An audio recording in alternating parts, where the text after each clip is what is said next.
பிரித்தெழுதுக சேர்த்தெழுதுக பகுதி 9. நம்ம முன்னாடி பகுதி 8ல் பண்பு பெயர் புணர்ச்சியில் 3 விதிகளை பற்றி பார்த்தோம் இல்லையா? அதோட தொடர்ச்சி தான் இந்த வீடியோ. இதில் நம்ம அடியகரம் ஐயாதல், இனமிகள், இணையவும் அப்படின்ற விதிகளை பற்றி பார்க்க போகிறோம். மை விகுதி கெட்ட நிலைமொழி சொல்லின் முதலில் உள்ள அகரம் ஐகாரமாக மாறும். இப்போ பசுமை குட்டல் தமிழ் அப்படின்னு கொடுத்துட்டு இதை நம்மளை சேர்த்து எழுத சொல்லி எக்ஸாம்ல கேட்கும்போது நம்ம இந்த விதிகளை பயன்படுத்தணும்.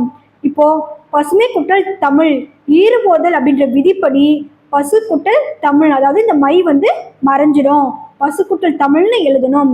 இப்போ இந்த முதல் வார்த்தையில இருக்கிற முதல் எழுத்த பாவை எப்படி பிரிப்போம்?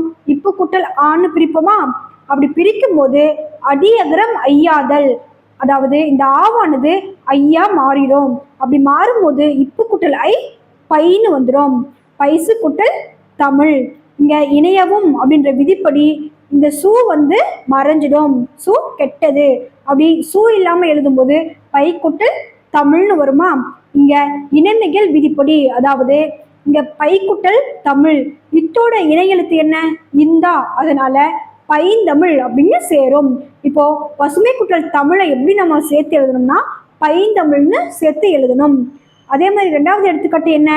பசுமை குட்டல் கூழ். அதே மாதிரி ஈறுபோதல் அப்படின்ற விதிப்படி பசு குட்டல் கூழ் அப்படின்னு எழுதணும். அடியகரம் ஐயாதல் அப்படின்ற விதிப்படி இந்த பா பையா மாறிடும், பைசு குட்டல் கூழ். இங்க இணையவும் அப்படின்ற விதிப்படி இந்த சூ மறைஞ்சிடும். இனமிகள் அப்படின்ற விதிப்படி இக்கோட இணையெழுத்து இங்குங்கிறதுனால பைங்கூழ் அப்படின்னு நமக்கு பதில் கிடைக்கும்.